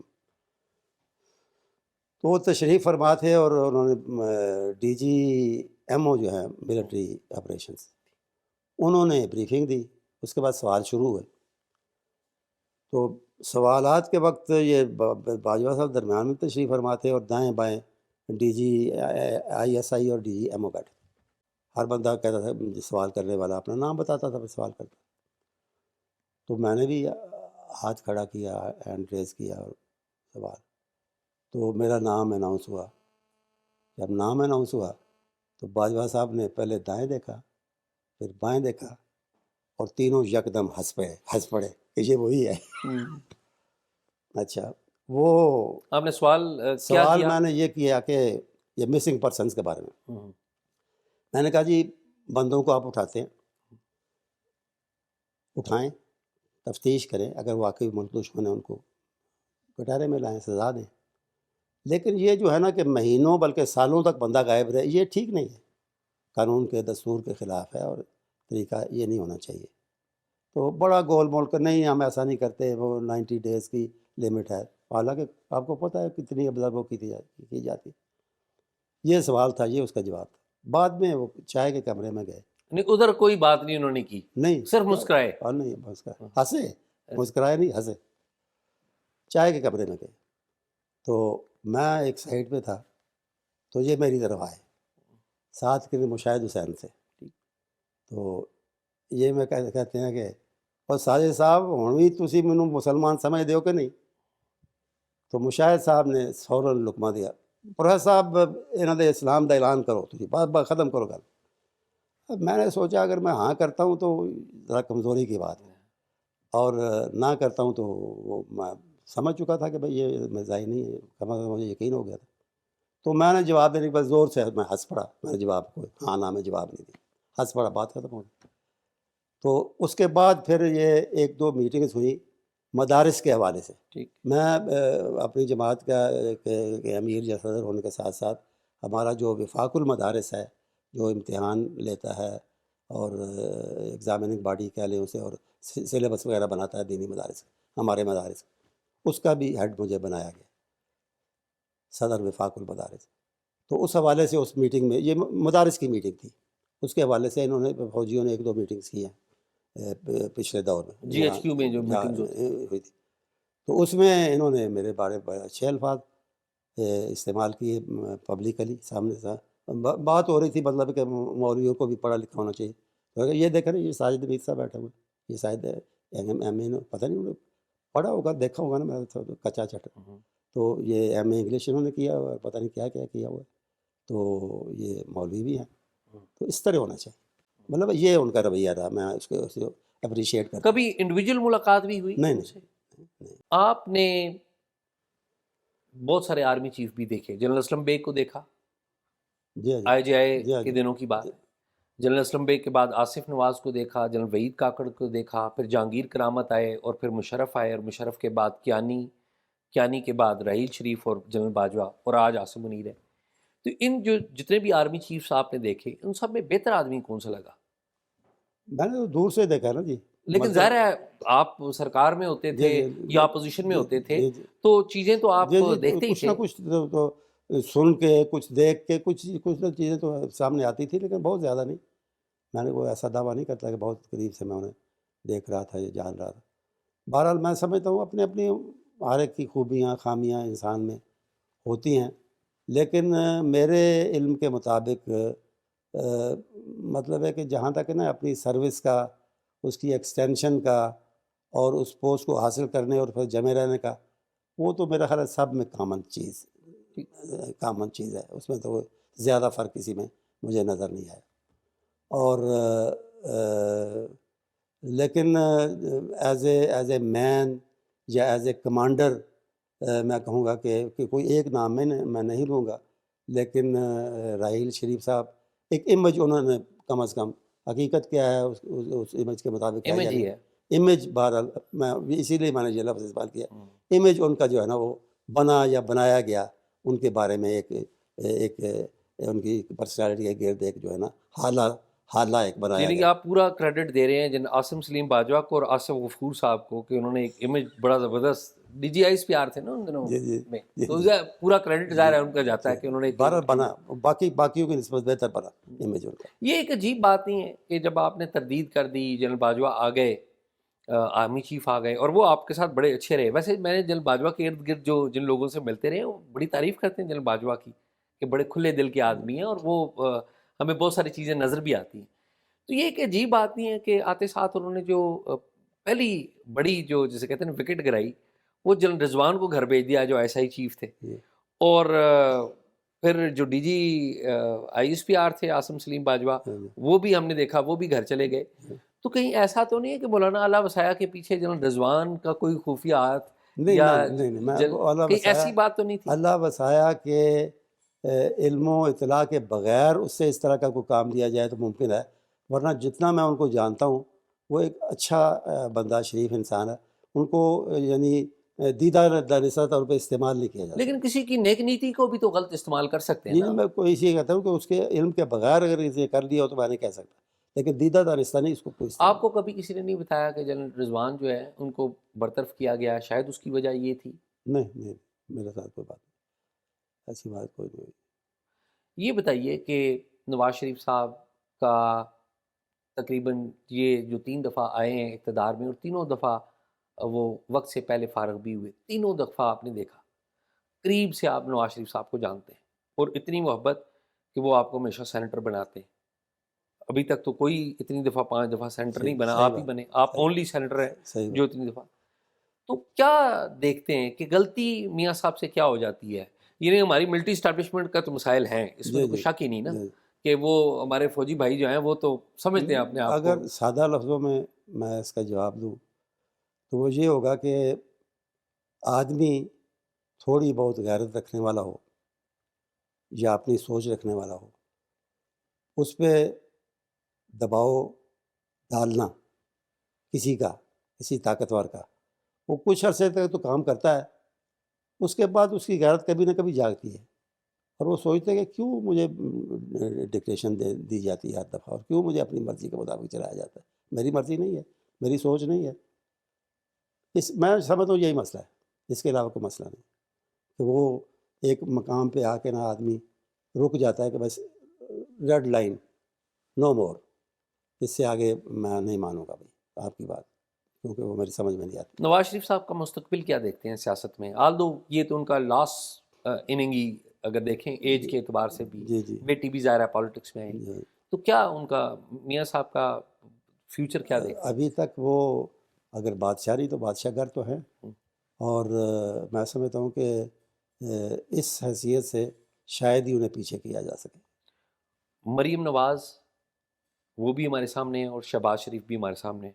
Shahbaz Sharif as a leader تو ابھر نہیں سکے، لیکن ظاہر ہے پرائم منسٹر ہیں وہ، اور چیزوں کو مینیج کر رہے ہیں، کچھ چیزیں ان کی بڑی پازیٹیو بھی آئی ہیں سامنے۔ تو آپ مریم کا فیوچر کیسے دیکھتے ہیں؟ میرا خیال ہے کہ وہ بھی اچھا ہی ہے، اچھا ہی نظر آتا ہے بظاہر۔ جہاں تک کہ شہباز شریف کا تعلق ہے، آپ نے کہا وہ خود بھی اس چیز کو مانتے ہیں، کہتے ہیں لیڈر ہے تو نواز شریف ہے، ووٹ ہے تو اس کا ہے۔ وہ ایک بڑے اچھے ایڈمنسٹریٹر ہیں، اور لیکن یہ ہے کہ وہ لیڈر ان کا بھی اور مسلم لیگ کا بھی نواز شریف ہے۔ جہاں تک مریم کا تعلق ہے، وہ ٹھیک ہے، بیٹی ہے، لیکن اسی حوالے سے شاید آگے آئی، لیکن اس کے ساتھ یہ ہے کہ اس میں بھی صلاحیتیں ہیں۔ فیوچر ہے، آپ یہ یا سمجھ فیوچر ہے آپ یہ سمجھیں جی پارٹی کل کلا ان کو ملی تو وہ جی سنبھال لیں گی اور باپ کی طرح چیزوں کو آگے جی لے میں جائیں گی۔ جی سمجھتا ہوں جی جی عمران خان، جی ان کا فیوچر کیسے دیکھتے ہیں آپ؟ ان کو اپنا فیوچر بہتر بنانے کے لیے، اچھا بنانے کے لیے کچھ نہ کچھ بدلنا پڑے گا، کچھ تھوڑا بہت بدلنا پڑے گا۔ پہلے تو یہ ہے کہ یہ جو ہے نا کہ ضد کا ایلیمنٹ اور دوسروں کی مکمل نفی اور توہین کا ایلیمنٹ، اس کو ختم کرنا پڑے گا۔ سیاست میں یہ چیزیں اچھی نہیں ہوتی، کام نہیں دیتی، کم از کم ایک عرصے تک کام نہیں دیتی۔ اور مطلب ہے آپ کا دشمن حقیقتاً بھی برا ہو، کئی لحاظ سے، کئی لحاظ سے برا ہو، لیکن پھر بھی جو ہے نا جسے کہتے ہیں کو ایگزسٹنس اور مل کر چلنا ایک حد تک، وہ کرنا پڑتا ہے سیاست کے اندر۔ اور اگر یہ آدمی نہ سیکھے تو پھر وہ اکیلا رہ جاتا ہے، جیسا کہ ان کے ساتھ ہوا۔ General Asim Munir army chief ہیں، مذہبی آدمی بھی ہیں، ایک انلائٹن فیس بھی ہے، شیو وغیرہ بھی کرتے ہیں، کبھی ملاقات کا اتفاق ہوا؟ نہیں، کبھی بھی اسی طرح جس طرح کی میٹنگ باجوہ صاحب نے اہل مدارس سے کی تھی، اسی طرح کی ایک میٹنگ انہوں نے کی ہے کیا علماء کے ساتھ۔ امپریشن کیا تھا اس میں؟ علماء اس کے ساتھ گفتگو بڑی اچھی کرتے ہیں، آیات کا حوالہ دیتے ہیں، اور بڑا بر وقت اور بڑا مناسب حوالہ دیتے ہیں۔ اور اس تقریر میں بھی، اس گفتگو میں بھی انہوں نے کئی آیات کوٹ کی، حافظ قرآن بھی ہیں، تو علماء تو بڑے امپریس ہوئے۔ میں درمیان میں رہا، بارہ باقی علماء کو میں نے دیکھا، وہ ذرا بعض لوگ ذرا حد سے گزر کے آگے پھر تعریف بھی شروع کر دیتے ہیں، تو وہ معاملہ بھی ہوا۔ لوگوں نے بڑی خوش آمدانہ تقریریں ان کے حق میں، ان کی گفتگو سن کر کی۔ ویسے یہ کس نے زیادہ خوش آمد کی ہے، ہمیں پتہ تو لگنا چاہیے۔ اس میں کچھ پردہ نشینوں کے بھی نام آتے ہیں۔ ہاں ہاں ہاں ہاں۔ اچھا سر، یہ بتائیں کہ ہمارے ہاں جب ہم پڑوسیوں سے تعلقات کی بات کرتے ہیں تو اگین وہ آتا ہے کہ بھارت ہم پر الزام لگاتا ہے کہ ہم انفلٹریشن کرتے ہیں۔ آپ کے دوست حافظ سعید صاحب، ظاہرہ ان کا نام بھی آتا رہا، اب ہمارے پاس بھی انفلٹریشن ہونے لگ پڑی ہے افغانستان سے۔ تو آپ کی انڈرسٹینڈنگ کیا ہے کہ کیا ہم نے بحیثیت قوم، بحیثیت پارلیمنٹ جس میں سب کچھ شامل ہے، بحیثیت ریاست، یہ سمجھ لیا ہے کہ پڑوسیوں کے گھر میں پتھر نہیں پھینکنے؟ ہاں، پتھر پھینکنے کی ابتدا کہاں سے ہوئی؟ انڈیا کا آپ نے ذکر کیا، انہوں نے تو شروع سے ہم کو تسلیم نہیں کیا، اور شروع سے اب تک مخاصمانہ رویہ، حالیہ یہ برکس میں داخلے کی مخالفت اس کا ایک نمونہ ہے۔ یہ مسئلہ کشمیر خاص طور پہ جس طرح انہوں نے لٹکایا ہے، جس طرح سے اس کو خراب کیا ہے، اس کی وجہ سے اب اتنی زیادتیاں کرنے والے اور دل سے نہ تسلیم کرنے والے کو کہاں تک اس کی طرف دوستی کا ہاتھ بڑھایا جا سکتا ہے؟ تو اس میں سلسلے میں پاکستان کو تو، پاکستان کی کسی بھی حکومت کو یا ریاست کو میں بلیم نہیں کروں گا کہ ان کا قصور ہے پاکستان۔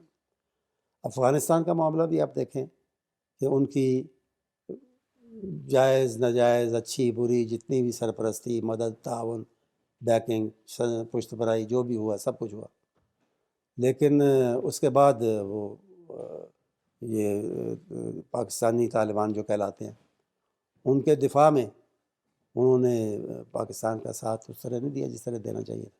تو ابتدا تو دوسری طرف سے ہوتی ہے، ہماری طرف سے تو وہ جو کہتے ہیں نا کہ اینٹ کا جواب پتھر سے بھی نہیں ہم دیتے، اینٹ کا جواب روڑے سے دیتے، اس کے علاوہ تو کچھ نہیں کرتے۔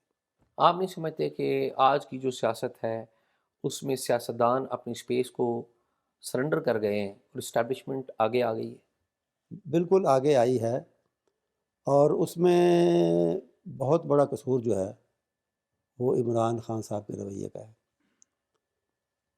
میاں نواز شریف کے بارے میں پہلے آپ نے پوچھا، میں نے بات کی، جو میں سمجھتا ہوں کہ اسٹیبلشمنٹ سے جو جو ہے ان کا اسٹیبلشمنٹ کا ان کے ساتھ رویہ، اس کی وجہ سے یہ دوریاں ہوئیں اور بار بار ان کو حکومت چھوڑنا پڑی.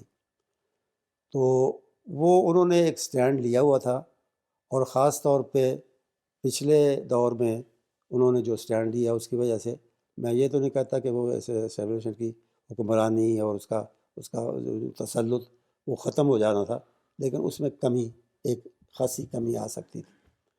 لیکن عمران خان کی پہلے اوور ڈیپینڈنس اسٹیبلشمنٹ پر، اور پھر اتنی ہی مخالفت اسٹیبلشمنٹ کے ساتھ، یہ دونوں چیزیں جو ہیں ایسی ہیں جنہوں نے اسٹیبلشمنٹ کو پھر سے اپنے پاؤں مضبوطی کے ساتھ جمانے کا موقع دیا. مستقبل ہے کوئی سیاستدانوں کا پاکستان میں جمہوریت کا؟ جمہوریت کو اسی رویے نے نقصان اب تک پہنچایا ہے، اور مستقبل قریب تو کوئی اتنا تابناک نظر نہیں آتا.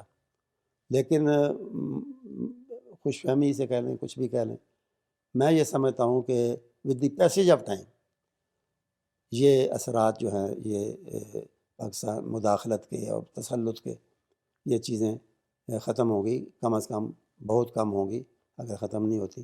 اور اس کے لیے مثال ہمارے سامنے ترکیہ کی ہے. ترکیہ میں شاید اس سے زیادہ تسلط تھا، فوجی تسلط تھا سیاستدانوں پر، حکومتوں پر، لیکن آج آپ دیکھیں کہ معاملات وہ نہیں ہیں. تو میں سمجھتا ہوں کہ پاکستان میں بھی وہ دن نکلے گا، سورج نکلے گا، وہ جب یعنی عوامی نمائندوں کو صحیح معنوں میں اقتدار کے ساتھ ساتھ اختیار بھی ملے گا. سر یہ بتائیے کہ 2018 کے انتخابات ہم نے دیکھے، اور پھر ہم نے 2024 کے انتخابات دیکھے، 19-20 کا ہی فرق تھا. کیا آپ سمجھتے ہیں کہ نواز شریف صاحب نے 2024 کے انتخابات کے بعد اقتدار لینے کا فیصلہ کیا وہ بالکل درست فیصلہ تھا؟ 2024 کے 24 کے نہ لینے کا جو فیصلہ کیا، لینے کا، یعنی ان کی پارٹی آ پارٹی، گئی. یعنی پارٹی کے لیے وہ خود نہیں آئے لیکن جی جی پارٹی آ گئی. تو میں سمجھتا ہوں کہ اس کے علاوہ ان کے پاس چوائس کوئی نہیں تھا، اس کے علاوہ ان کے پاس آپشن نہیں تھا کوئی. اگر وہ اس موقع کو مس کرتے تو میرا خیال ہے کہ بہت بڑی سیاسی غلطی ہوتی، اور پھر وہ شاید ہمیشہ کے لیے پیچھے چلے جاتے. اس سے بڑی بظاہر سے آپ غلطی سمجھتے ہیں یا کوئی سمجھتا ہے، تو میرا خیال ہے کہ اس سے بڑی ان معنوں میں غلطی تو یہ پی ڈی ایم کی حکومت بنانا اور اس میں شہباز شریف کو وزیر اعظم بنانا تھا. اس وقت یعنی موقع یہ تھا کہ الیکشن کرایا جائے. اگر الیکشن کرایا جاتا اور الیکشن کے بعد یہ لوگ آتے اور آ سکتے تھے، عمران خان اس وقت اتنے پاپولر نہیں تھے اس ایٹ دیٹ پرٹیکولر مومنٹ. تو اگر وہ اس وقت الیکشن اقتدار کی بجائے الیکشن کی طرف جاتے تو آج ان کی سیاسی حیثیت جو ہے بہت بہتر ہوتی، بلند ہوتی. وہ اسے آپ غلطی کہہ سکتے ہیں، اس کو غلطی نہیں کہہ سکتے. سر میرا آخری سوال، آپ مجھے بتائیں کہ آپ کی نظر میں پاکستان کے سیاسی رہنماؤں میں سب سے جو مذہبی سیاسی رہنما مثالی، وہ کون سا ہے؟ مثالی تو بہت بڑا لفظ ہے، لیکن بہرحال جو ظاہر ہے کہ مولانا فضل الرحمان کا نام سب سے پہلے آتا ہے زبان پر اور ذہن میں، کہ انہوں نے جیسی بھی سیاست کی ہے اس کی وجہ سے کم از کم انہوں نے اپنا اور اپنی جماعت کا ایک مقام بنایا سیاست میں. اور غلطیاں ہوتی ہیں، سب لوگوں سے ہوتی ہیں، غلط فیصلے ہوتے ہیں، لیکن مجموعی طور پہ میں سمجھتا ہوں کہ ان کا نام لیا جا سکتا ہے. اس کے علاوہ اگرچہ وہ کامیاب نہیں ہوئے، لیکن اپنی غلطیوں کی وجہ سے کامیاب نہیں ہوئے، یہ اللہ کی طرف سے ایسا ہی تھا. تو قاضی حسین احمد صاحب بڑے یعنی نفیس انسان اور بڑے اچھی سوچ کے آدمی تھے، دینی سوچ بھی تھی، سیاسی اپروچ بھی اچھی تھی ان کی، سوائے اس بات کے کہ یہ سولو فلائٹ کا جو مرض ہے جماعت اسلامی میں چلا آتا ہے، یہ ان میں بھی تھا. اور اس سولو فلائٹ کی وجہ سے بار بار انہوں نے نقصان اٹھایا، لیکن آج تک سمجھ نہیں سکے کہ یہ غلط ہے. سولو فلائٹ جو ہے نا وہ کام نہیں دیتی. چھوٹی دینی جماعتوں کو خواہ وہ سیاست میں نام بظاہر ان کا کتنا ہو، سولو فلائٹ سے وہ کبھی کامیاب نہیں ہوتا. ملک میں دوبارہ مارشل لا کا خطرہ تو نہیں؟ پاکستان کے حالات آپ مجھ سے بہتر سمجھتے ہیں کہ یعنی کیا کہنا چاہیے کہ پیش گوئی ان کے بارے میں نہیں کی جا پریڈکٹیبل نہیں ہے، پیش گوئی کوئی نہیں کی جا سکتی کیا ہونا کیا نہیں، بظاہر امکان نہیں ہے، کیونکہ یہ بہتر راستہ ہے پیچھے رہ کے حکومتوں کو چلانا۔ ہائبرڈ رجیم۔ ہاں جی ہاں، بہت شکریہ، بہت مہربانی آپ کی۔ بہت شکریہ جناب آپ سب کا بھی۔ آپ نے پروفیسر ساجد میر صاحب کی بڑی کھلی ڈلی باتیں سنی، بڑے ہلکے انداز میں انہوں نے اپنی زندگی بھی کی، کہانی بھی سنائی، اور پاکستان کی سیاسی تاریخ، جو ریسنٹ سیاسی تاریخ ہے، اس کے واقعات بھی بیان کیے۔ امید ہے آپ کو پسند آئے ہوں گے۔ پروگرام کے بارے میں کمنٹ ضرور کیجیے گا، اور اگر کوئی معلومات آپ ہم سے شیئر کرنا چاہتے ہیں تو talkshock777@gmail.com پہ شیئر کیجیے۔